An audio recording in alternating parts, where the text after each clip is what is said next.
प्रधानमंत्री है। और बाय द वे संविधान में कहीं नहीं लिखा है कि प्रधानमंत्री के बारे में बुरा नहीं बोला जा सकता। प्रधानमंत्री अगर एज अ पर्सन अगर हरामी होगा तो उसको हरामी ही कहा जाएगा, अगर वो देश बेचेगा तो उसको कुत्ता ही कहा जाएगा, और वो प्रधानमंत्री जो देश को बर्बाद करने जाएगा तो उसको भारत की जनता काट के फेंक देगी।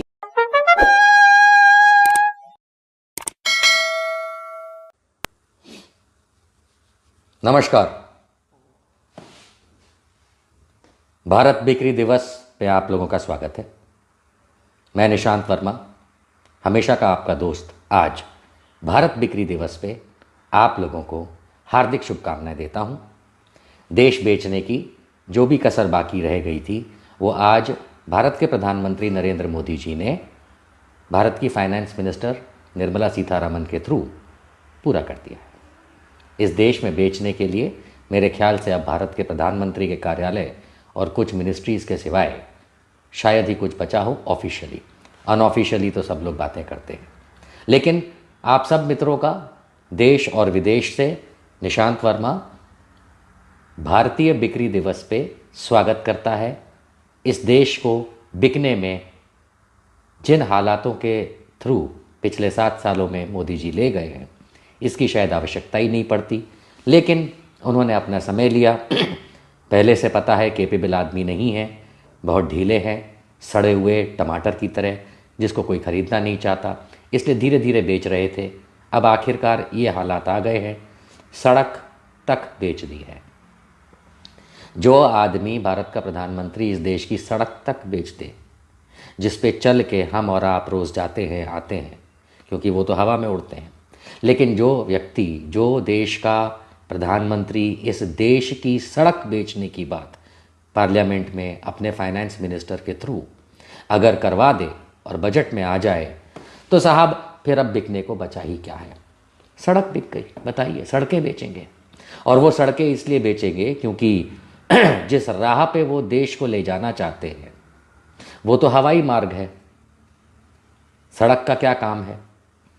और सड़क से शायद मोदी जी का पुराना नाता है, क्योंकि जब कभी भी वो बचपन में कहते होंगे कि मैं सड़क पे जा रहा हूँ तो भड़क के लोग चांटा लगा देते होंगे, इसलिए शायद सड़क से वो दूर भागते हैं। पर खैर, सड़क अकेला बेचने की बात नहीं है। आज माननीय भारत के प्रधानमंत्री नरेंद्र मोदी जी ने इस देश को पूरी तरह बेच दिया है। सड़क, हवा, पानी, बिजली, सब कुछ बेच दिया है।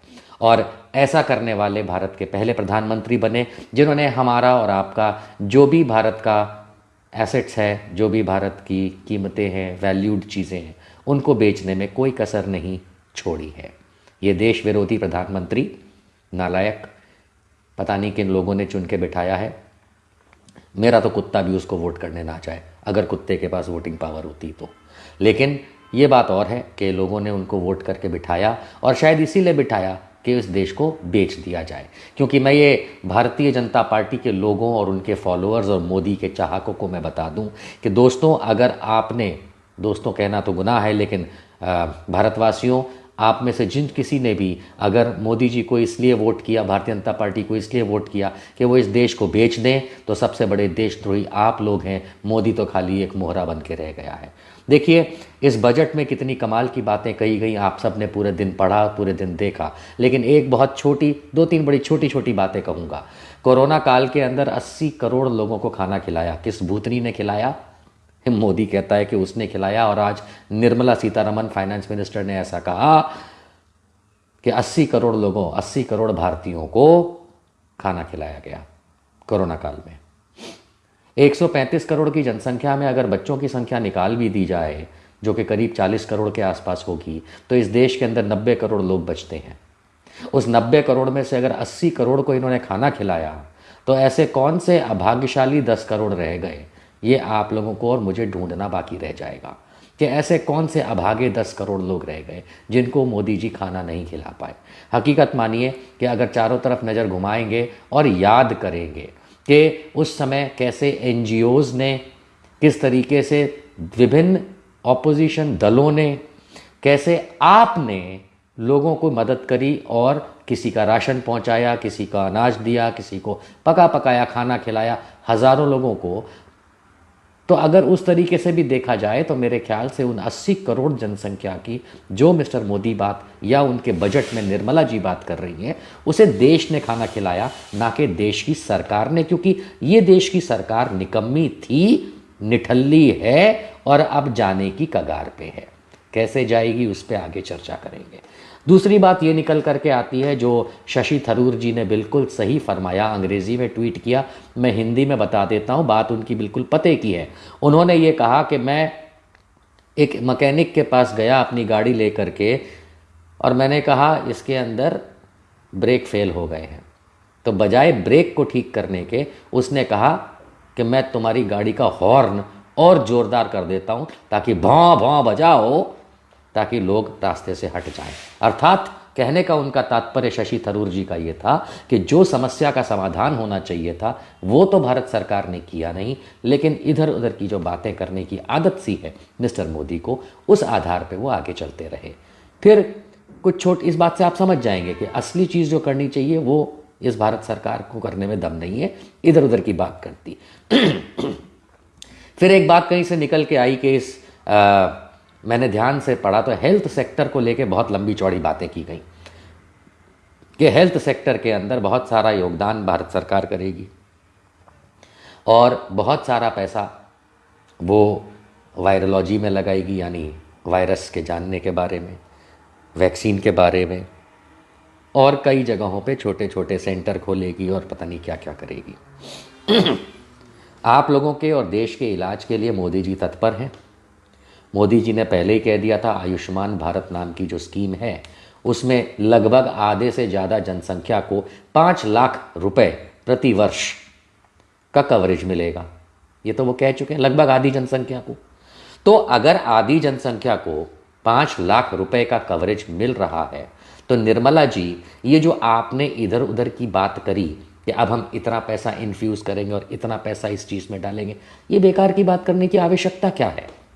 ये बेकार की बात करके आप किसको गुमराह कर रही हैं और भारत की जनता क्या गुमराह हो जाएगी?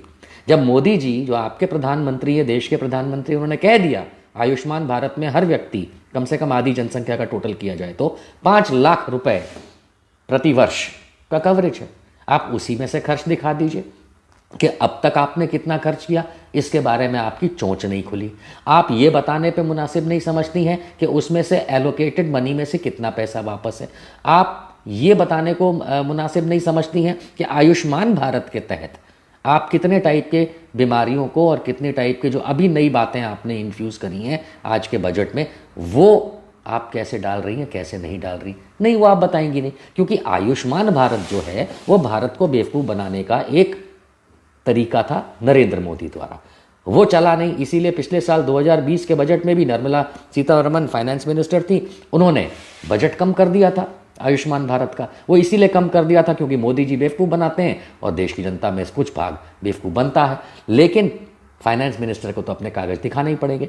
दूसरी बात ये आ जाती है कि फिर इस साल आपने आयुष्मान भारत का क्या किया, और ये जो बेकार के ढकोसले भरी बातें करी हैं इनको उसमें। तो इस तरीके से हेल्थ सेक्टर में भी भारत सरकार आप लोगों को बेवकूफ़ बना रही है, बनते रही है।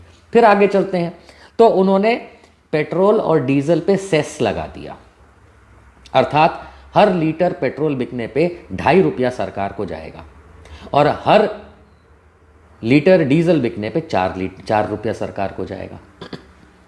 तो अब तक ये जो टैक्स बाकी जाता था ये सरकार के पास नहीं तो आपके भारतीय जनता पार्टी के अकाउंट में जाता था क्या? 30 रुपये का पेट्रोल आप 90 रुपये के आसपास बेचते हैं, 60 रुपये का टैक्स लेते हैं जिसमें केंद्र सरकार और राज्य सरकारें कमाती हैं। अब आपने एक परमानेंट टैक्स डाल दिया उसके अंदर एडिशनल कि 2.5 रुपया पेट्रोल पर लीटर और 4 रुपया पर लीटर डीजल आप सेस लेंगे। क्यों भैया? इतना बड़ा वन नेशन वन टैक्स की आप रामायण करते रहे, राम को भी बेवकूफ़ बनाया बात अलग है, रामायण करते रहे कि वन नेशन वन टैक्स, तो जीएसटी में डाल देते, ले लेते 25% आप 30 रुपये का। नहीं, एक तो आप उस पर हमसे पैसा खा लेते हैं 3 गुना टैक्स लेकर के, अब आपने एडिशनल सेस बना दिया। ये क्या है? मतलब ये ड्रामा है, ये नाटक है, प्रॉब्लम क्या है? ये हमें आज तक नहीं समझ में आ रहा।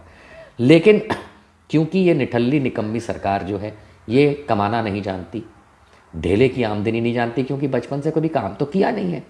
वो तो चाय भी नहीं बेची, चूतिया बनाते, सॉरी बेवकूफ़ बनाते थे। तो जब अंततः ये समझ में आता है कि इस सरकार के पास कोई भी काम करने का ना तरीका है ना नीति है, ना अपने पैसे कमाने की इनके पास कोई नीति या रीति है, तो ये आप पे टैक्स पे टैक्स, टैक्स पे टैक्स, टैक्स पे टैक्स डालते जा रहे हैं। अगर आप इस चीज़ को और गहराई से समझेंगे तो अगर पूरा बजट का आप पैराफर्नेलिया निकाल के देखेंगे तो इन्होंने बहुत समझाया इनडायरेक्ट टैक्स पे किस तरीके से क्या चेंजेस आ रहे हैं, डायरेक्ट टैक्स पे। अरे भाई, अंग्रेज़ों के ज़माने चले गए, शेरशाह सूरी चला गया, मुग़ल चले गए, तुर्क चले गए, रह गए तुम लोग। टैक्स पे बात क्यों करते हो? मेरी जेब में से रुपया लेकर के तुम ज़बरदस्ती अगर कमाते हो तो तुम उस निठल्ले बाप की तरह हो जिसको अपनी फैमिली चलानी नहीं आती और बच्चों के सामने भीख मांगता रहता है कि लाओ मुझे खाने को दो। यही हाल इन्होंने कर रखा है पूरे देश के बजट के अंदर, टैक्स का खेल खेल के, कि किसी भी तरीके से आप लोगों को, दुनिया को लूटा जा सके। अब बेवकूफ़ाना वाली बात कर दी फिर से निर्मला जी ने। निर्मला जी कहती हैं कि भैया किसानों की आय दुगनी होगी। अब ये नहीं समझ में आता किसानों की आय दुगनी होगी या किसानों पे मार दुगनी होगी, क्योंकि निर्मला जी जो भी आपने किसानों के बारे में बात करी, अगर दिल्ली के चारों तरफ बॉर्डरों पे नज़र मारेंगे तो आपके ही बगल में बैठने वाले भारत के गृह मंत्री, जिनके पास दिल्ली पुलिस है, वो तो पूरा चीन का बॉर्डर बना करके बैठ गई है। जैसे मान लीजिए कि उस तरफ बॉर्डर के, दिल्ली के उस बॉर्डर के उस तरफ, ऐसा मान लीजिए कि या तो पाकिस्तानी बैठे या चीनी बैठे। जिस तरीके का आपने पूरा का पूरा अमित शाह ने हिसाब बना दिया है दिल्ली पुलिस के साथ, किसानों पे जो बर्बरता हुई वो तो हम देख रहे हैं। सुप्रीम कोर्ट चुप है, ठीक है, वो इसलिए चुप है क्योंकि सुप्रीम कोर्ट वैसे भी कुछ बोल नहीं पाता है, खाली गुनगुना लेता है। एक अच्छा अच्छा गाना हम लोग सुन भी लेते हैं। लेकिन नरेंद्र मोदी जी, ये मैं आपको बता देना चाहता हूँ आज बड़ा क्लियर कि अब हद हो चुकी है।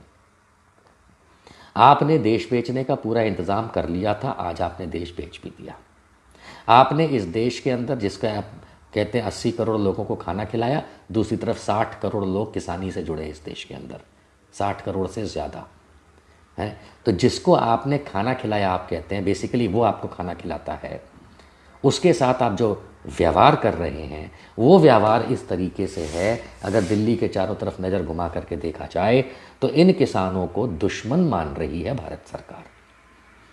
हम जिस तरीके से वायर लगाते हैं, जिस तरीके से फ़ौज खड़ी करते हैं, हाथों में तलवार से लेके, बंदूकों से लेकर के, वाटर कैनन से लेके, जिस तरीके से हम दुश्मनों के साथ डील करते हैं, उस तरीके से भारत सरकार इस समय किसानों के साथ डील कर रही है। हाँ, सुप्रीम कोर्ट जी बीच में मत आना, क्योंकि अब आपका टाइम मेरे ख्याल से पूरा हो चुका है, आपकी ज़रूरत भी नहीं है, क्योंकि आपके पास कोई जाएगा तभी आप जगोगे।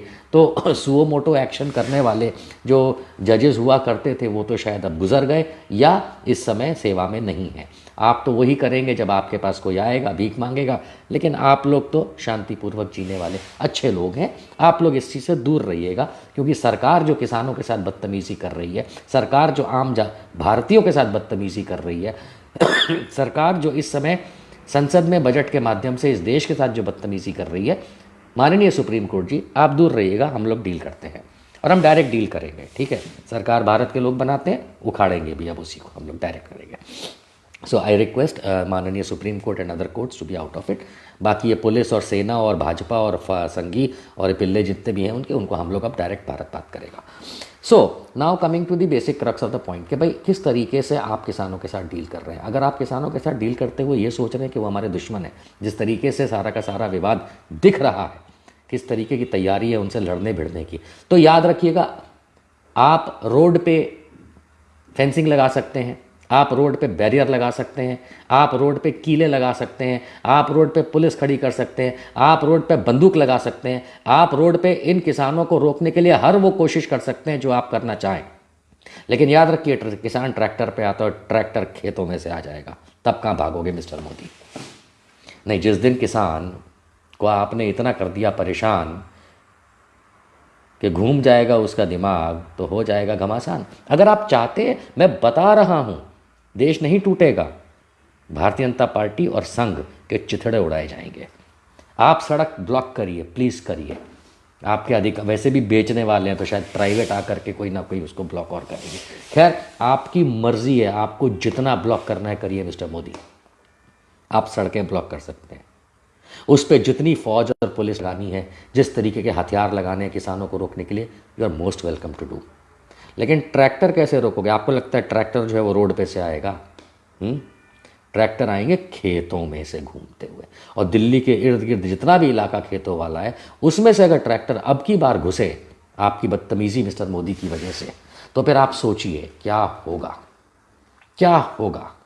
आप सोचिए, ये हल चलाने वाले लोग हैं, ये आप पे हल, आपका हल चला देंगे, ये बता रहा हूँ।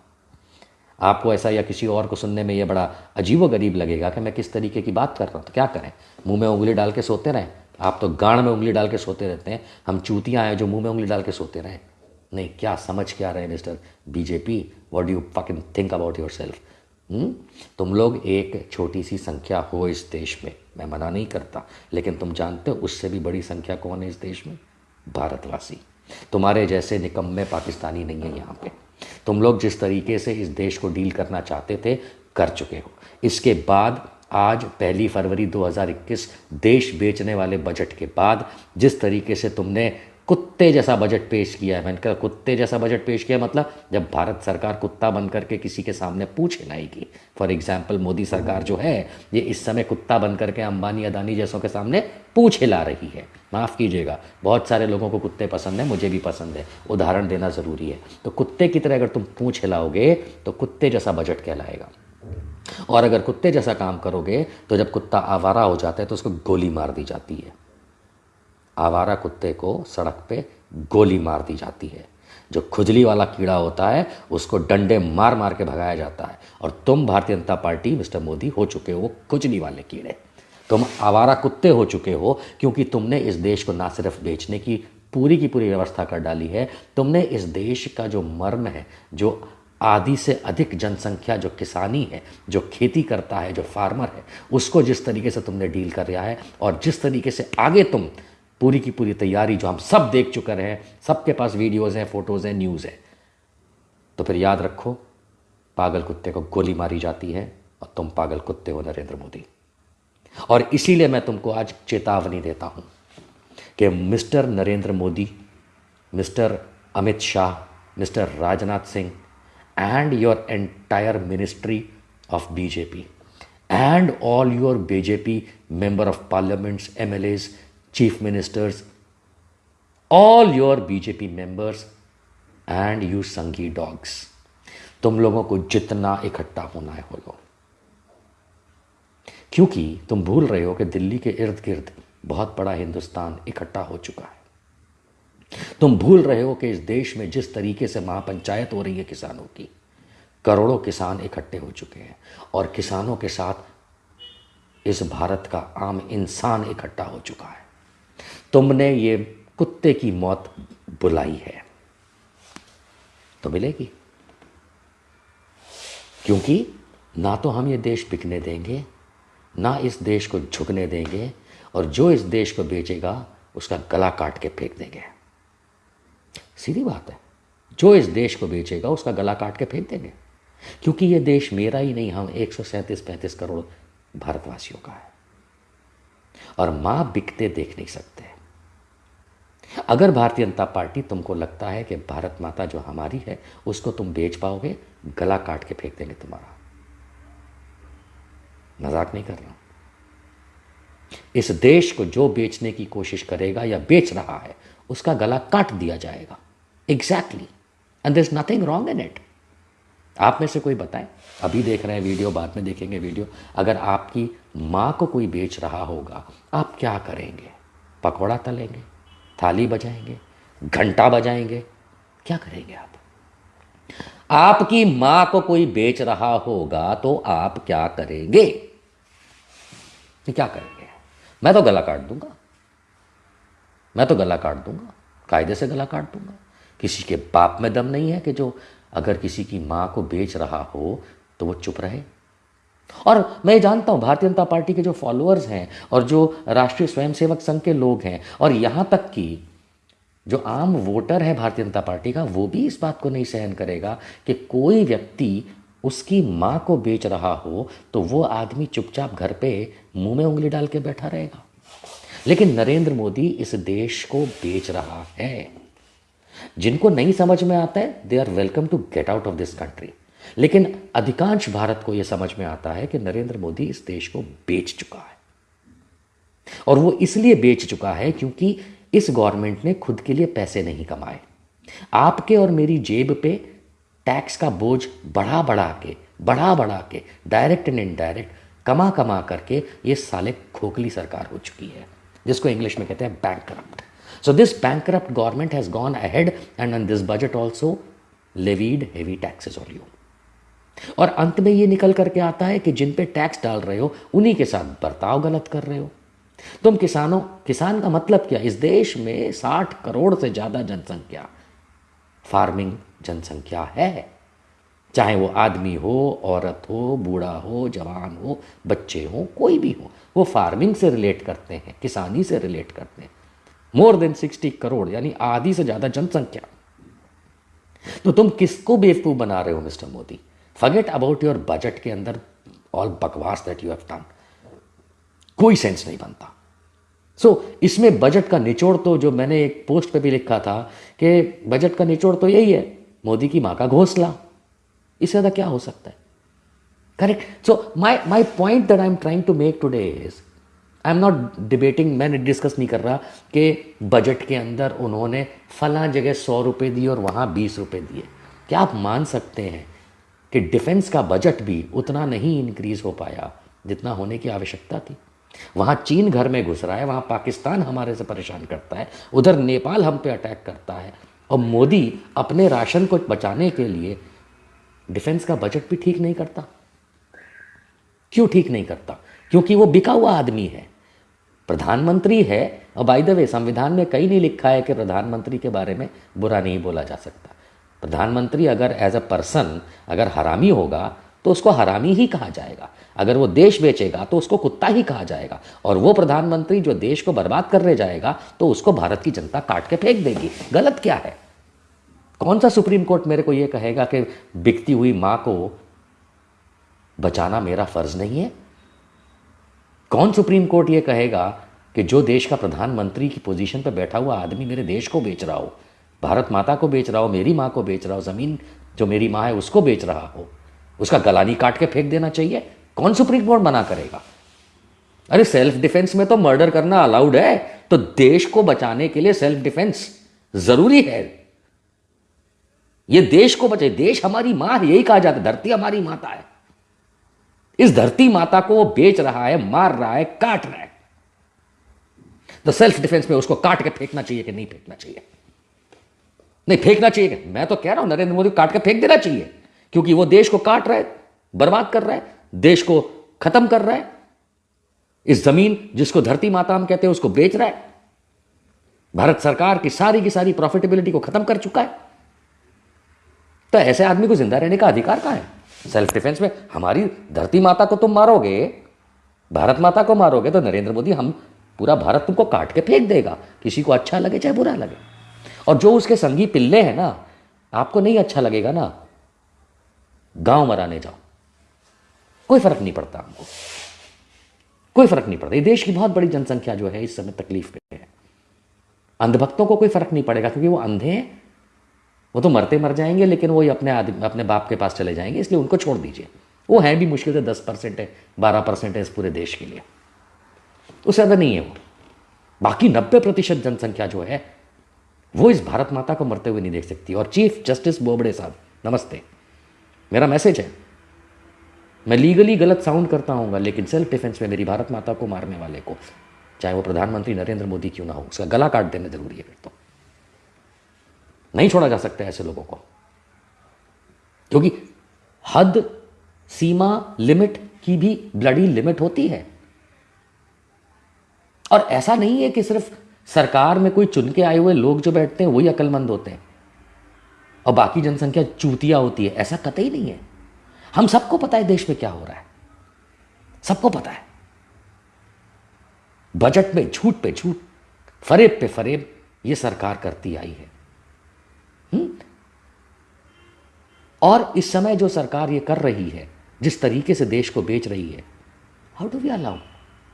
एंड ये कहानी मत सुनाना कोई भी, इंक्लूडिंग माननीय सुप्रीम कोर्ट जी, कि इलेक्शन जीत के आओ, इनको हराओ, तब ना। अगर ये 5 साल के लिए चुने गए हैं और इसमें भारत माता को बेचेंगे तो हम भारत माता के सपूत इनके गले काट देंगे। बदले में क्या होगा? हमारे गले कटेंगे ना। बलिदान तो इस ज़मीन का सेहरा है। बलिदान तो इस ज़मीन ने देख के अंग्रेज़ों की दांत खट्टे किए। ये साले क्या है? कतई एक्सेप्टेबल नहीं होगा अब ये। और मैं ये नहीं कहता कि पूरा देश मेरे साथ चले ना, क्योंकि मैं जानता हूं कि हम में से बहुत सारे लोग डरपोक हैं, माफ कीजिएगा। हकीकत यह है कि अब इनके गले काटने जरूरी हैं। किनके? जो मेरी भारत माता, इस धरती माता को बेच रहे हैं, बेच चुके हैं, काट रहे हैं और इस देश को खत्म करने के लिए तुले हुए हैं। कैसे हिम्मत हुई? आप देखें, 26 जनवरी हो, उससे पहले हो, उसके बाद हो, सिखों को कैसे मारा, किसानों को कैसे मारा, यूपी और बिहार उत्तराखंड से आए किसानों को कैसे मारा, हरियाणा के जाट किसानों को या बाकी किसानों को कैसे मारा, कैसे मारा। मोदी तो खाता किसका अनाज है? किसी का तो खाता होगा ना, या अपना हगता है वही तो खाता है साले। जो तू हगता है ना मोदी, वो भी किसी का अनाज तूने खाया होगा। किसका खाया था बता? तो you, I mean it is so surprising. आप दिल्ली के इर्द गिर्द देखिए, छावनी बना दी है, किसान दुश्मन हो चुका है।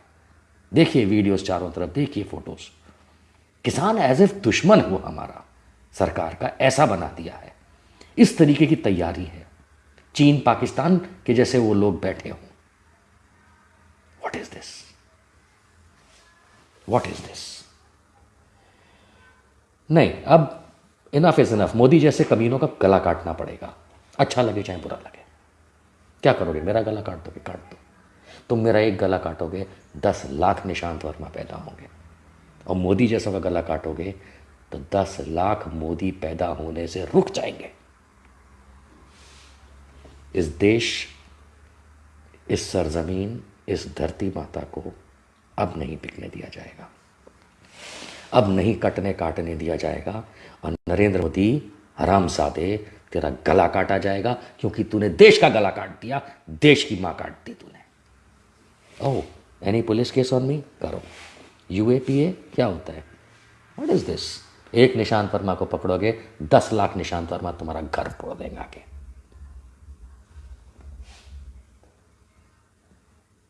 इंतजार नहीं है किसी भी चीज का, अब किसी भी चीज का इंतजार नहीं है।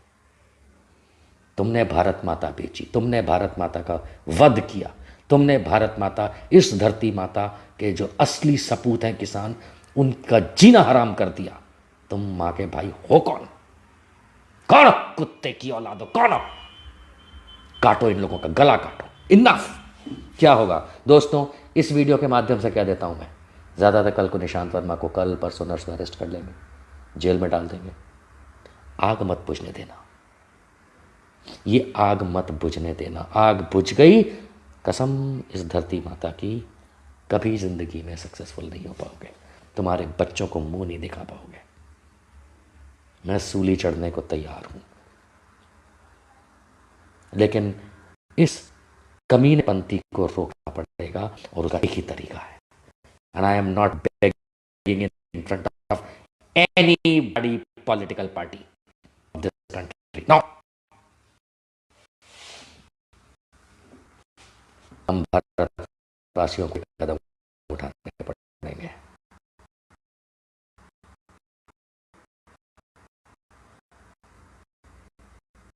देश कट चुका है, एक धर्माता को मारा चुका है। हाँ, बच्चों का फ्यूचर दिखना है, अंडरस्टैंड। ये आपको सोचना है। देश पहले, देश रहेगा तो आप रहेंगे, आप रहेगा तो आपका घर रहेगा, आपके बच्चे रहेंगे, आपके माँ बाप रहेंगे। मर्जी आपकी है, मर्जी आपकी। अगर यही चीजें 1857 में लोगों ने सोची थी तो ये कंपनी की माँ नहीं किया, इस सभी लोग। अगर ये चीज़ उसके बाद इसी जमीन में आपके पूर्वजों ने, मेरे पूर्वजों ने नहीं सोचा होता तो 1947 की आज़ादी नहीं मिली होती, क्योंकि सबके बच्चे थे, सबके माँ बाप थे, सभी ये सोचते अगर क्या होगा, क्यों पिटें, तो आज़ाद नहीं होता मुल्क।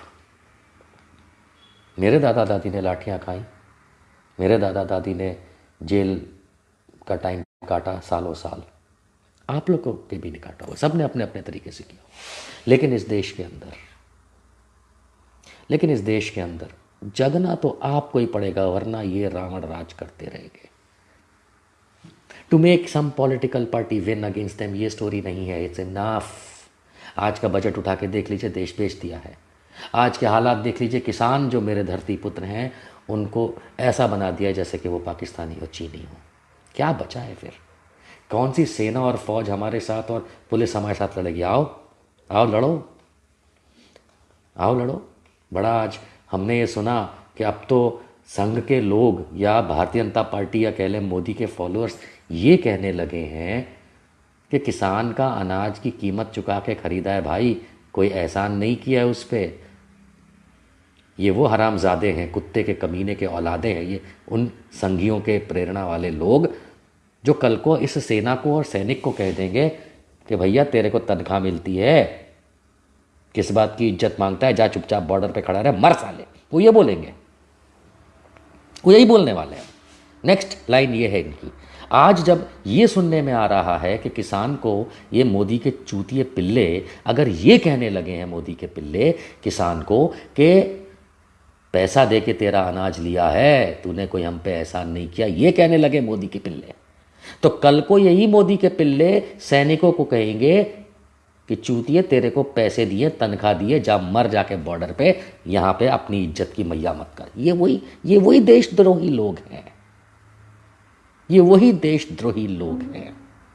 और इसलिए इन देशद्रोहियों को इस देश से गला काट के बाहर फेंकना पड़ेगा। There is no other way, believe in me, there is no other way. I may be sounding very different, but I am telling you, I am not sounding stupid. ये आपके दिमाग में है, ये पूरे भारत के दिमाग में है, लेकिन क्या फ़ायदा उस इश्क का जो इजहार ना किया जाए। ये मेरी इस धरती माता की तरफ का इश्क है कि मेरी धरती माता को बेचने वाले का मैं गला काट दूंगा। क्या आप में है दम? है दम? नहीं ना? है तो आइए गले मिलिए, और नहीं तो बॉर्नविटा पी के आइए, क्योंकि आखिरकार काम तो आप ही ने करना है, मैं नहीं करना है। और इस वजह से मैं ये क्लियर कर दूं, इस सरकार से निजात पाना पड़ेगा, इन संघियों से निजात पाना पड़ेगा।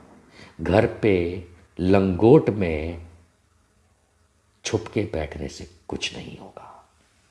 और जिस किसी ने भी मुझसे ये पूछा था इस प्रोग्राम से पहले, जब मैंने इन्फॉर्मेशन दी थी इस प्रोग्राम की कि हाउ, कैसे निजात पाएंगे, उनके लिए एक ही लाइन कह के ये टॉपिक ख़त्म करूँगा कि तुम्हारी माँ कोई बेच रहा हो तो तुम क्या करोगे तुम्हारी नज़र के सामने अगर ऐसा हो रहा हो। कोई मेरी माँ को बेचने की कोशिश करेगा, मैं उसका गला काट दूंगा। नरेंद्र मोदी तेरा गला कटने वाला है, तैयार हो जा। एंड पुलिस एंड फौज एंड कोर्ट जो केस करना है मेरे पे कर ले। एक निशांत वर्मा को परेशान करोगे, 10 लाख निशांत वर्मा इस मोदी को घर में घुस के मारेंगे। Get ready boys and girls, Indians, soon, very soon, I'll come back on this topic and we will take a action ahead. And UAPA लगाना हो, चाहे तुमको जो कुछ भी लगाना हो, अब ये देश मोदी को घर में घुस के मारेगा, संघियों को मारेगा, और जो मेरे देश इस धरती माता को बेच रहा है, जो मेरे किसानों को मार रहा है, उनके गले काटे जाएंगे। Get ready.